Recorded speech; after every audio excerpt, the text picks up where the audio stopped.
Shalom. Haleluya. Apa kabar? Kabar baik semua? Kabar sukacita?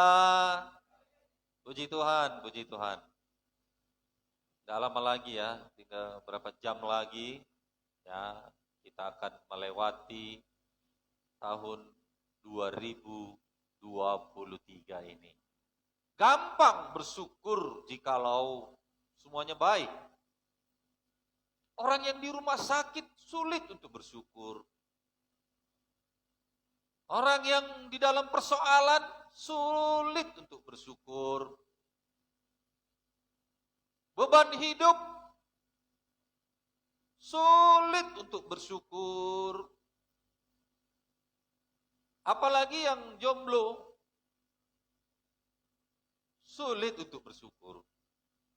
Sulit untuk bersyukur jikalau jawaban doa belum diberikan. Tapi kalau jawaban doa sudah, utang gak ada, sehat-sehat, uang banyak, bisa makan enak, wah gampang bersyukur. Ya kan? Tapi kalau beban hidup melanda, saudara yang kekasih, gak usahlah kita munafik. Memang beratlah kita untuk bersyukur. Tetapi, jikalau kita bersama dengan Tuhan, Roh Kudus akan mengingatkan kita. Dia berkata, aku besertamu nakku. Aku besertamu nakku. Aku besertamu. Amin. Itulah yang menjadi penghiburan. Sehingga yang lemah dikuatkan. Haleluya. Nah, jadi sama seperti orang kusta ini. Kita akan bicara tentang orang kusta. Banyak bebannya. Menderita. Saudaraku, dikucilkan. Ya. Dianggap najis. Jadi kalau mereka hadir di satu kumpulan gitu, mereka harus ngomong, najis, najis. Itu menunjukkan mereka hadir gitu. Kalau mereka hadir, maka orang akan menyingkir. Mereka harus berkata, najis, najis. Begitulah beban hidup mereka, menderitanya hidup mereka, orang kusta ini. Ya.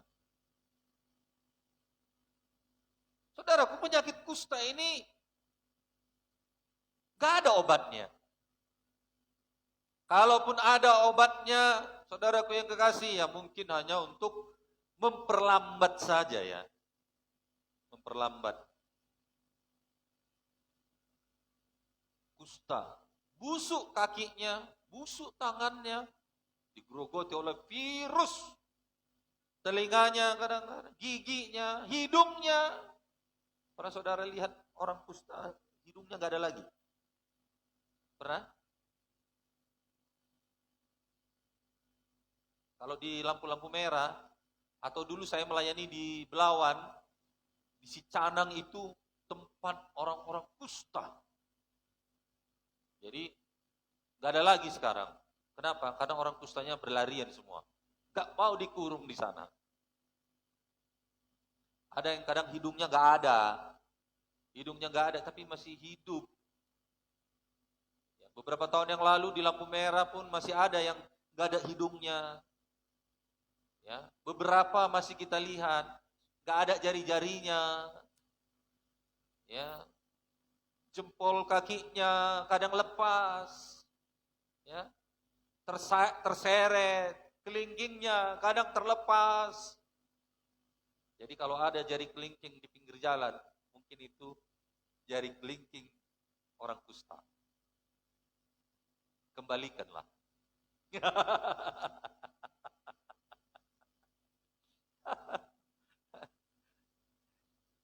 Gak usah perlu saudara bawa ke kantor polisi. Pak, ini ada mayat. Gak perlu. Itu sudah kemungkinan besar adalah jari-jari orang kusta. Saudaraku, terlepas, membusuk. Kadang mereka gak sadar, gak tahu. Ya, gak tahu. Mereka mencari makan di sampah-sampah. Kalau gak meminta-minta. Itulah yang bisa mereka kerjakan. Banyak pun mereka dapat, rasanya hampa, nggak ada gunanya uang itu. Kenapa? Nggak bisa juga mengobati penyakit kustanya. Dan penyakit kusta itu menular. Itu makanya mereka diasingkan. Ya. Bau. Itulah dia, orang kusta. Lambat untuk mengingat, cepat untuk melupakan. Itu juga salah satu penyakit orang kusta ini. Ya. Jadi lambat untuk mengingat, cepat melupakan. Jadi kalau kita berbuat baik, sulit dia ingat itu. Nanti datang kita sama dia, hari ini, 3-4 hari lagi nggak jumpa, datang lagi, nggak kenal lagi dia. Sulit dia mengingat. Haleluya saudaraku. Jadi sangat menderita orang kusta ini. Kerinduan mereka, saudaraku yang kekasih, satu-satunya adalah kesembuhan. Kalau kita mengalami berbagai penderitaan, mengalami berbagai kesulitan, pasti ada satu kerinduan kita. Amin. Amin. Saudaraku yang kasih, sama seperti orang kusta ini. Sedih orang kusta ini, diasingkan. Ya. Gak ada temannya, dikucilkan. Betapa rindunya orang kusta ini untuk disembuhkan. Hanya itulah kerinduan orang kusta ini, disembuhkan. Apa kerinduan kita hari ini? Ini udah mau kita lewati tahun ini. Belum dapat, apa yang kita rindukan? Tanya dulu temannya, apa yang kau rindukan, saudaraku? Yang jomblo, apa yang dirindukan?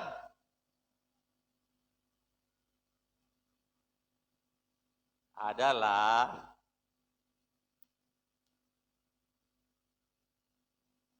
saudara yang kasih, kusta, penyakit yang hanya disembuhkan oleh mujizat.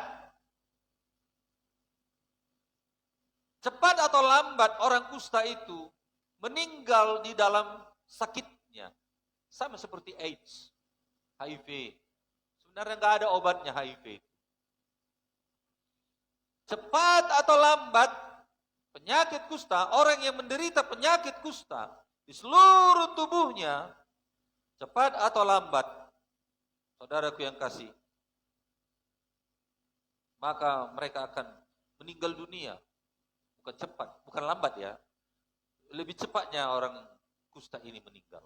Kenapa? Karena nggak ada obat bagi orang kusta. Nah, Bapak Ibu, satu-satunya jalan hanya mujizat. Dalam hidup kita, apapun kerinduan kita, belum dapat. Mustahil. Satu-satunya jalan hanya mujizat. Terimalah hari ini mujizat Tuhan. Mau mujizat? Banyak orang nggak percaya akan mujizat. Saudaraku, di dalam firman Tuhan ini, ya, di mana Lukas yang menulis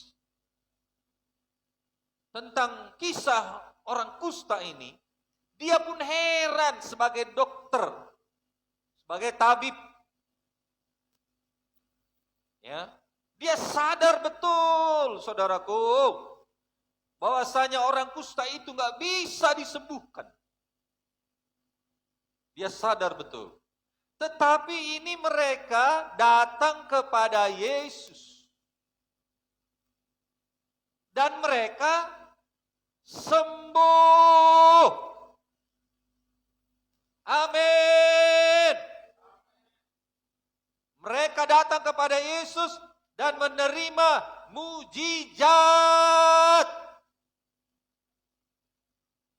Bagaimana kedatangan kita kepada Tuhan? Saudaraku yang kekasih, dengan imankah? Dengan kesungguh-sungguhankah? Dengan percaya penuhkah? Apapun itu kita buat supaya mujizat Tuhan bisa terjadi. Haleluya. Yang jelas saudaraku, mujizat adalah dari Tuhan. Jadi sumber dari kesembuhan dengan mujizat, datanglah kepada Yesus. Ya kita heran juga ya. Kenapa orang lebih percaya kepada dukun? Kenapa orang lebih percaya kepada orang-orang pintar?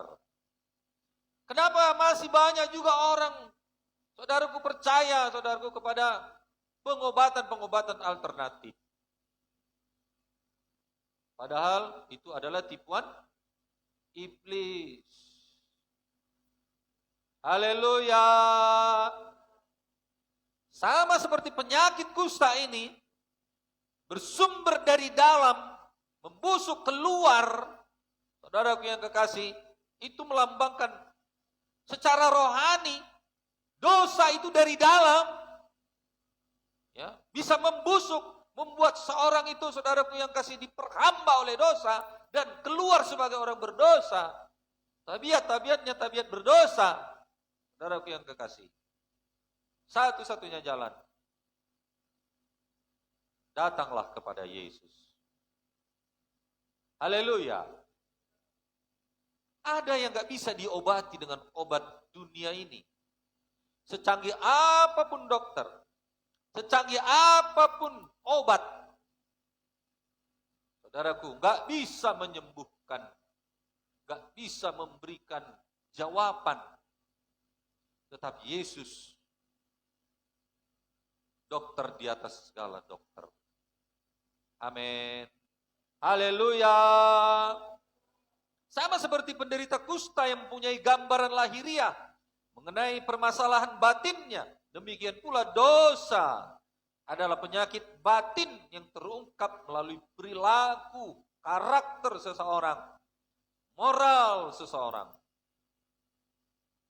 Itu awalnya adalah penyakit dari dalam ini, udah sakit. Virusnya itu di dalam, sama seperti kusta. Grogoti di dalam tubuhnya. Saudaraku yang kasih, demikianlah dosa itu. Kalau tidak bertobat, maka kusta rohani akan begitu banyak melanda manusia di dunia sekarang ini.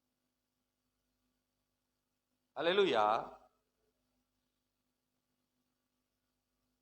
Kita lihat di negara canggih, negara barat, canggih. Mereka sudah pergi ke bulan.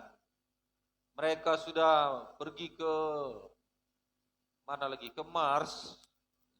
Mars, kira-kira udah ya? Udah dikasih tahu sama saudara, ada yang pergi ke Mars. Kalau ke bulan sudah ya. Jalan-jalan bertamasya pergi ke bulan sudah. Orang-orang kaya bertamasya bukan lagi ke Brastagi, bukan lagi ke Parapat, ya, bukan lagi ke Sebiabea. Jalan-jalan mereka yang punya uang itu, orang-orang kaya itu, jalan-jalan mereka ke bulan. Ya, ke bulan ya. Bulan atau Mars? Ongkosnya 1 miliar. Katanya, masih katanya loh. Tak betul entah enggak, katanya. Kita jalan-jalan kita masih di padang bulan, belum sampai ke bulan.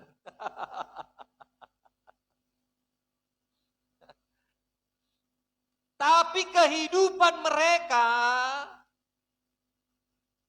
di dalamnya ini penuh virus, kuman yang membinasakan mereka. Jangan sampai itu menjalar kepada kehidupan kita di zaman modern ini. sebagai anak Tuhan. Dimulai lagi tidak percaya Tuhan. Gak ada Tuhan itu. Gak ada itu jawaban doa itu. Udah bertahun-tahun aku sudah buktikan. Gak ada itu. Yang dibodoh-bodohi pendetanya kita ini. Itu makanya ada orang malas beribadah. Itu makanya ada orang malas baca Alkitab. Itu makanya ada orang malas untuk beribadah. Karena apa? Karena hati-hati, itu adalah virus kusta rohani yang sudah mulai menggerogoti. Sama seperti negara-negara barat. Beberapa kalau datang mereka kemari ke Danau Toba atau kemana, tanya, apa agamamu? Gak ada. Gak ada. Pernah saudara bertanya? Gak ada agamanya. Saudara yang kasih. Padahal mereka negara canggih, negara hebat, negara luar biasa. Membuat atom, membuat nuklir. Membuat kuman. Seperti kuman-kuman yang baru-baru ini, kuman COVID. Saudara yang kekasih, itu bisa saja buatan manusia yang memiliki kecerdasan, kepintaran yang luar biasa, tapi melupakan Tuhan, menganggap Tuhan itu tidak ada. Makanya sakit kusta rohani banyak sekarang ini manusia. Janganlah sampai kita terkena kusta rohani. Amin. Menggerogoti. Di dalam sudah digerogoti. Gak suka lagi berdoa, gak suka lagi baca Alkitab, gak suka lagi baca firman, gak suka lagi menginjil, gak suka lagi mengampuni, gak suka lagi berdoa, semua perkara rohani gak suka. Kenapa? Dianggap Alkitab ini bohong. Gak ada gunanya. Saudara yang kekasih, ini sangat memprihatinkan. Makanya, kalau kita dengar berita luar negeri ya, adalah yang orang tua memperkosa anaknya, guru memperkosa muridnya, adalah yang menembak, karena mereka bisa beli senjata. Saking banyaknya kusta rohani sekarang di negara-negara barat. Pendeta pun terkena kusta rohani. Laki-laki dan pria dinikahkan. Wanita dengan perempuan dinikahkan. Itu kusta rohani. Yang menggerogoti. Itu penyakit lambang dosa. Penyakit kusta itu. Dosa. Kepunyaan iblis. Saudara yang kekasih. Itu sebabnya saudara yang kekasih, biarlah kita menyadari bahwasanya satu-satunya pembebas itu jangan pernah lupakan. Ingatlah, percayailah dengan iman Yesus Kristus Tuhan. Amin. Haleluya. Jangan pernah bimbangkan sedikit pun. Bilang sama temannya, jangan kau bimbangkan Yesus Tuhan, pembebas, penyembuh, pelepas, penyelamat. Terlalu panjang. Jangan bimbangkan, amin.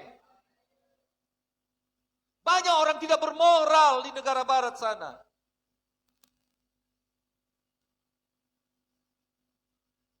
Yang kuranglah bahan bakalnya, rohnya, ya. Biasa sama mereka. Tapi bagi kita itu penyakit itu. Masuk ke Bali, negara barat, prihatin kita saudaraku. Sangat prihatin. Kerohanian di sana memprihatinkan.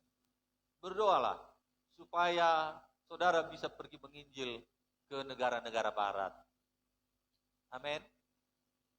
Belajarlah bahasa Inggris. Haleluya. Jangan katakan sudah terlambat. Sekarang ini di sini kita, tapi kita bisa menginjil ke negara barat. Kenalan dengan orang barat, berbahasa Inggris, layani, katakan, Yesus Juru Selamat, bertobatlah. Nah, di sini kita bisa ngomong gitu, ya kan? Ngapain? Banyak-banyak ongkos ke sana. Saudara yang kasih, sangat memprihatinkan. Dosa begitu merusak manusia. Maunya semakin canggih teknologi ini, maka kita semakin cinta Tuhan. Amin. Tapi ternyata sulit. Kenapa? Daya tarik teknologi sekarang ini lebih mengikat manusia karena begitu menawannya. Begitu gampangnya, begitu canggihnya. Bagus itu kita gunakan. Untuk menginjil pun kita gunakan itu. Tapi jangan sampai terlena. Tawuranlah, perkelahianlah di negara-negara barat sana. Biasa kalau itu membunuhlah. Saudara yang kasih, biasa kalau itu tawuran. Biasa kalau, saudara yang kasih, dosa itu dianggap biasa. Oleh karena itu, saudara yang kasih, bagian kita harus mengerti keadaan ini. Jangan kusta rohani seperti itu hinggap menggerogoti kehidupan kita. Amin. Yesuslah satu-satunya pembebas. Bilang sama temannya, Yesuslah satu-satunya pembebas. Amin. Jangan lupakan kebaikan Tuhan. Bersyukurlah. Bersyukurlah. Punya Tuhan yang bisa menyelamatkan kita, mengeluarkan kita dari sakit penyakit kita. Dari dosa-dosa kita. Syukurilah hari ini. Amin. Jangan kusta rohani itu, saudara yang kekasih, menggerogoti hidup kita karena kita tidak mengerti jalan keluar, saudaraku, dalam hidup kita. Begitu gampangnya, begitu dekatnya, begitu jelasnya jalan keluar diberikan kepada kita, yaitu Yesus Kristus. Datanglah kepada Yesus. Amin. Haleluya. Ada 10 orang kusta di dalam Alkitab. Menderita, sakit, dikucilkan, ya, diasingkan, saudaraku, sakit, saudaraku yang kasih, gak bisa menikmati hidup. Spring bed pun yang mahal, tempat tidurnya gak bisa dinikmatinya. Mobil yang mahal pun bisa dibelinya, tapi gak bisa dinikmatinya. Apapun di dunia ini yang begitu nikmat dirasa orang, tapi bagi orang kusta tidak ada kenikmatan di dunia ini. Saudara yang kasih, betapa inginnya mereka sembuh. Pengen berkat? Pengen ya? Pengen sehat? Pengen berhasil? Atau enggak pengen? Siapa pengen sakit? Enggak ada kan? Semua pengen berkat. Saudara yang kekasih, sama orang kusta ini juga begitu. Dia pengen sembuh. Dia pengen senang hidupnya. Belum kita baca ayatnya tadi ya. Lukas 17. Yuk kita baca dulu lah. Saya terang-terangkan saudara nggak ngerti pula. Lukas 17 coba buka nak. 11 sampai ayat 19. Saya baca yang ganjil, saudara baca ayat yang genap, bersaut-sautan sampai dengan ayat yang 19. Demikianlah firman Tuhan. Dalam perjalanannya ke Yerusalem, Yesus menyusur perbatasan Samaria dan Galilea.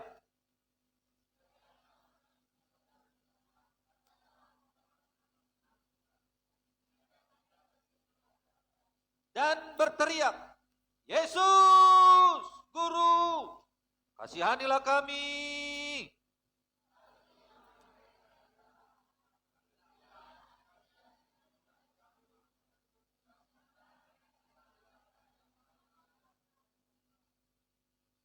Seorang dari mereka ketika melihat bahwa ia telah sembuh, kembali sambil memuliakan Allah dengan suara nyaring.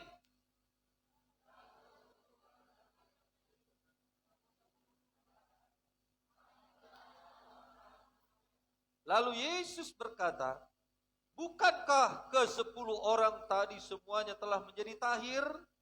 Di manakah yang 9 orang itu?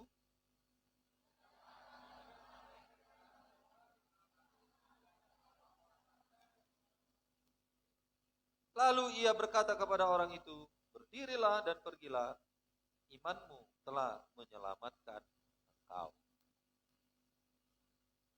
Selesai, jawaban sudah diberikan. Jawabannya, Yesuslah sumber mujizat. Amin. Tidak ada yang bisa menyembuhkan penyakit kusta ini. Bertahun-tahun itu. Tidak ada yang bisa. Dikucilkan, diasingkan. Tapi 10 orang kusta ini agak jauh. Kenapa? Mereka bersuruh agak jauh. Karena mereka dikucilkan. Takut dekat kepada orang yang sehat. Mendengar Yesus ada di dekat situ dan melihat. Mereka bersuruh, Yesus, Guru, kasihanilah kami. Dulu begitu kita sebelum selamat. Hidup dalam dosa, hidup dikucilkan, hidup dalam lumpur dosa. Gak pantas kita untuk dikasihani. Betul? Hidup dalam lumpur dosa, jauh-jauh kita dari Tuhan itu. Gak layak kita menerima sorga. Itu sebabnya semuanya kita ini berseru, Yesus, selamatkan aku, selamatkan aku. Amin. Kita buka hati. Kita datang kepada Yesus, lalu kita diselamatkannya. Bersyukurlah. Amin. Jangan lupakan Tuhan. Jangan lupakan Tuhan karena berkat. Jangan juga lupakan Tuhan karena penderitaan. Amin, saudaraku. Jangan. Bilang sama temannya, jangan lupakan Tuhan. Setahun ini banyak yang sudah kita lewati, susah senangnya saudaraku. Saudaraku yang kekasih, kita mau akhiri tahun ini, bersyukurlah.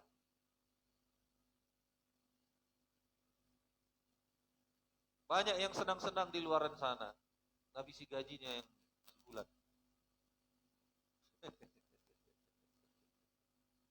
Ya beli petasan lah nanti malam. Berapa ratus ribu habis uang itu kan. Nah, karena itu dianggap senang dia. Diajak ke gereja nggak mau.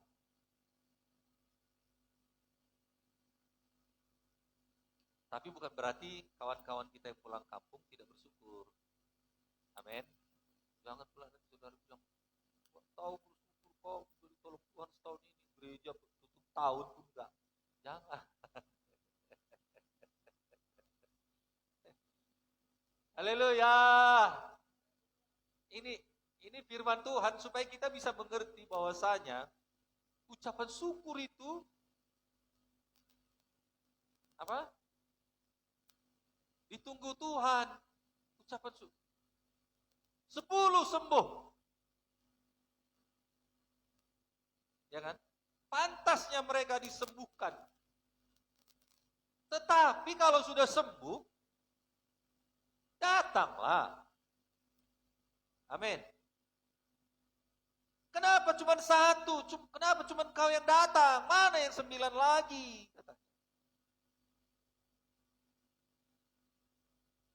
Saudaraku yang kasih. Ya mungkin yang satu orang ini bilang, motong B2 mereka di kampung karena dia sudah sembuh Tuhan. Oh, kata Tuhan. Ada lagi, mana lagi saudara-saudaramu yang 9 orang itu? Anggaplah itu toba. Udah sembuh dia dari kustanya. Mau motong kerbau katanya, ucapan syukur sekampung. Motong kerbau. Makan-makan. Sementara nggak datang sih kepada si pemberi mujizat. Saudara yang kasih.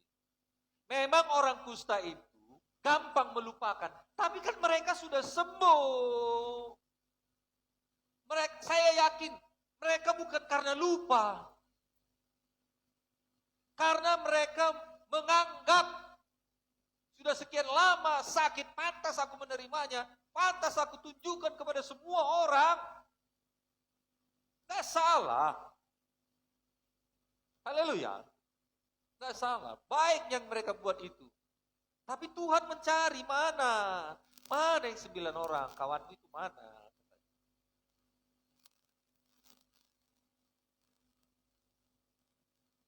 Saudara yang kasih, betapa luar biasanya ucapan syukur ini ditunggu Tuhan. Mulut kita mengucapkan syukur. Tangan kita mengucapkan syukur. Seluruh keberadaan kita ini mengucapkan syukur. Sampai dia berlutut. Amin.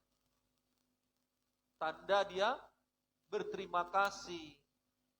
Tanda dia sudah mengalami kelegaan. Gak bisa dibeli itu. Gak bisa dibeli.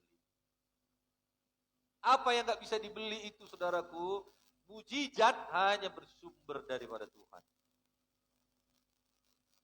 Haleluya. Apakah 10 orang kusta itu tidak ingat? Beberapa detik yang lalu, beberapa jam yang lalu, mereka dikutuk oleh penyakit kusta yang menakutkan. Apa mereka tidak ingat sakitnya yang mengerikan itu? Menderitanya sakit itu. Bertahun-tahun. Jadi kalau kita mengalami berkat, saudaraku yang kekasih, karena sekian lama kita nggak terima berkat dari Tuhan, bertahun-tahun. Ya, ada kita terima berkat, syukuri. Amin. Apa mereka tidak ingat penyakit yang mengerikan itu terisolasi, tersingkir? Ya, dari semua orang berminggu-minggu, berbulan-bulan, bertahun-tahun. Apa mereka tidak ingat? Kenapa begitu mereka cepat melupakan?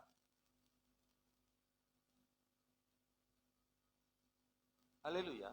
Permohonan mereka tiap hari, tiap malam, tiap detik, tiap menit untuk kesembuhan mereka. Apa tidak ingat? Setelah mereka terima kesembuhan itu, kenapa mereka lupa? Artinya apa? Pesan kepada kita. Kalau kita sudah terima berkat kesehatan, kekuatan, keselamatan, jangan lupa untuk bersyukur. Jangan begitu asik dengan keajaiban yang sudah kita terima, sehingga kita, saudaraku yang kekasih, bersenang-senang dan tidak bersyukur. Haleluya. Bilang sama temannya, bersyukur, saudaraku, bersyukur. Apapun keadaanmu hari ini, bersyukurlah. Kenapa sulit kali mengucap syukur?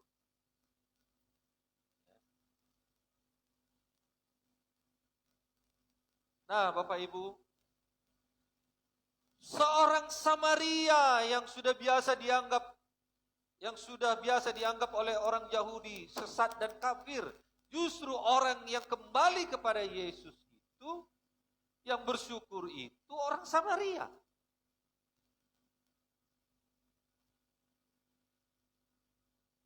Yang memuliakan Tuhan karena kesembuhannya orang Samaria. Makanya dia berkata, mana yang 9? Kenapa orang asing ini yang datang? Bukan orang Yahudi. Orang Yahudi tadi mungkin berkata, ya memang pantas, aku kan orang Yahudi, bukan pilihan Tuhan. Pantasnya aku sembuh. Pantas aku terima ini. Itu sebabnya dia tinggalkan Yesus. Tuhan Yesus tidak datang lagi sama mereka. Sini kalian yang 9 itu. Enggak tahu bersyukur. Ku kembalikan lagi 7 kali lipat sakitmu ya. Enggak pula begitu dia. Amin.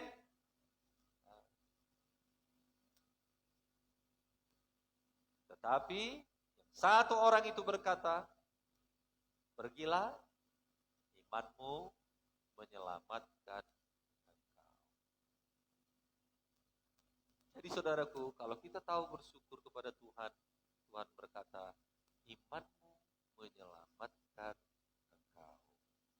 Bersyukurlah kepada Tuhan dan jangan pernah lupakan kebaikannya. Sebagai anak Tuhan, kita dipanggil untuk membiasakan sikap mengucap syukur pada Allah dalam kehidupan kita. Mengucap syukur ini ternyata satu ungkapan di dalam bahasa Ibrani. Ungkapan. Apa ungkapan yang kita beri ketika kita dalam persoalan? Ungkapan apa? Ketika kita keadaan baik, ungkapan apa? Kalau baik ya ucapan syukur, kan gitu? Dalam keadaan baik, ungkapan apa? Ungkapan perkataan-perkataan positif, Tuhan tolong, Tuhan sertai, Tuhan pimpin. Haleluya.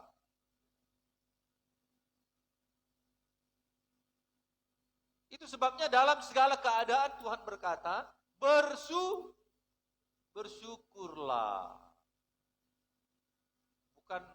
Bukan sudah kecelakaan lalu kita syukur Tuhan dapat kecelakaan. Bukan itu maksudnya. Keadaan itu bersyukur karena kita percaya di balik itu ada berkat yang Tuhan sedia. Ada rencana Tuhan di balik itu semuanya. Amin. Jangan saudara bilang, iya katanya kan bersyukur dalam segala keadaan. Kecelakaan, ini lecet-lecet. Syukurlah Tuhan, ini mungkin teguran darimu. Gak ada teguran Tuhan begitu. Haleluya. Gak ada. Yang ianya kita tidak hati-hati. Beberapa kali dari sini ke titik kuning, saya melihat ada tiga tempat kecelakaan. Yang mobil dengan sepeda motor, yang sepeda motor dengan sepeda motor. Nah, Bapak Ibu, jadi inilah renungan yang kita terima pada hari ini. Kasih setia Tuhan selalu menyertai kita, amin. 1 Tesalonika 5 ayat 18, ucap syukurlah dalam segala hal, sebab itulah yang dikehendaki Allah di dalam Kristus bagi kamu. Amin. Mengucap syukur. Sudah bisa mengucap syukur? Mari kita bantu.